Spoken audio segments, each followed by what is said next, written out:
Hey Hulk, that's a great question. I'm sure the kids are wondering the same thing. So, back in 1803, our third president, Thomas Jefferson, that's right, the Thomas Jefferson that wrote the Declaration of Independence, had an idea. He really wanted to buy New Orleans from France, and he had $10 million on the table to do so. Here's why. You see, New Orleans is located right here. That is right at the mouth of the Mississippi River. So if they had access to the mouth of the Mississippi River, they could take goods from anywhere near the Ohio River, the Missouri River, the Mississippi River, and they could transfer it all the way across the new land of the nation, as well as out to the ocean where they could transfer around to other countries or up the eastern coast. However, France was kind of in a bind. They were about to go to war with Great Britain. They needed money to fight this war. So instead of $10 million for New Orleans, France agreed to sell all of this land in 1803 for only $15 million. And that was a great deal for the United States. But that was bad for the different Native American groups that already lived here in this area, because after a while they were all forced from their homes as westward expansion and manifest destiny happened, and they were forced to live in small reservations in Oklahoma. Which is where some of their descendants still live today. So, we got all of this land in 1803. So President Jefferson decides he needs to send somebody to go and map the area, to take notes on all the plants, animals, Native Americans, settlements, and of course to look for the Northwest Passage, which we know today does not exist. So, who did he send? Probably guessed it, he sent Meriwether Lewis and William Clark.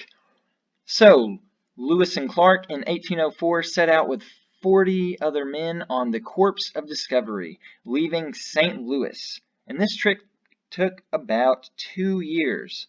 Along the way, they learned about animals that they had no idea existed, new types of plants. They even met many tribes. And most of the time, their interaction with tribes were pretty good. Sometimes they may have been tense, but they never actually had anybody die from conflict with Native Americans. They interacted with several different groups of Native Americans on their journey. One example of this was the Mandan people. They spent the winter of 1804 with the Mandans, and while they were there, they met French fur trapper and explorer Toussaint Chardonnot. And while he wasn't really the most helpful to their journey, or even a great guy, his wife was a crucial part of their journey. Sacagawea. You see, Sacagawea joined the Corps of Discovery, and she helped out as a guide. She showed them through her native lands. She also worked as an interpreter with local Native American tribes, and she even showed them some different edible forms of vegetation in the area to help them survive. Most likely, without help from Native Americans, and especially Sacagawea, the Corps of Discovery likely would have failed. Finally, after a year and a half, they made it all the way to the Pacific Ocean, and even though they never found the famous Northwest Passage, they did map out a massive section of land for us and found out about all sorts of new animals, vegetations, different tribes, and things like that. Gosh, I mean, Hulk, just wonder what it was like to experience that journey. Meriwether Lewis. William Clark. We have obtained all of Louisiana, now I need you and your men to map it. I think it's time we explore the Louisiana Purchase.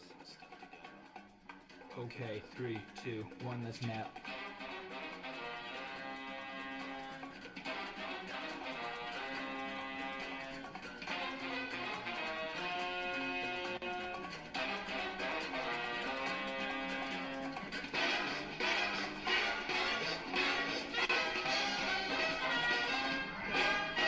What? How is yours so good? Clark, look.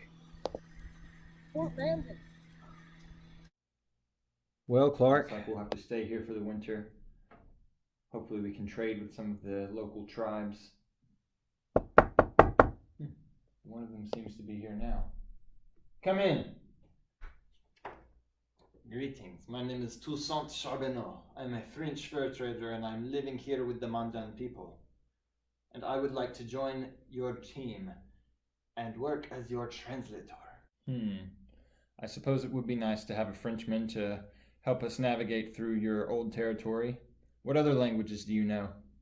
While I know French and Hidatsu, my 2 wives are full-blooded Shoshone women. Yes, I'm a very lucky man. Met my 2 wives when I was spending time with the Hidatsu tribe. Here is one of them, Sacagawea. Say hi. My husband is a fool, but I will help you. Well, I'm not sure that we really like you or, frankly, trust you that much, but we do need help. Not many people do. But you need me and my wife. Can you believe our luck, Lewis? With all of this help, as soon as spring comes around, we'll make it in no time. We'll finally be done mapping out the purchase.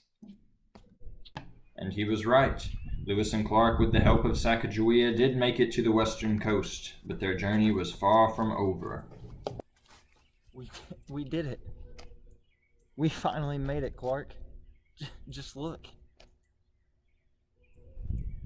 It's beautiful. A year and a half and we finally made it. All that's left now is just text President Jefferson a picture of the map and catch the next flight home.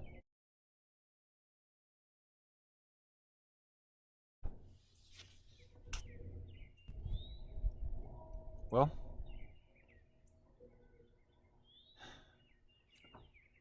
start walking back, I guess.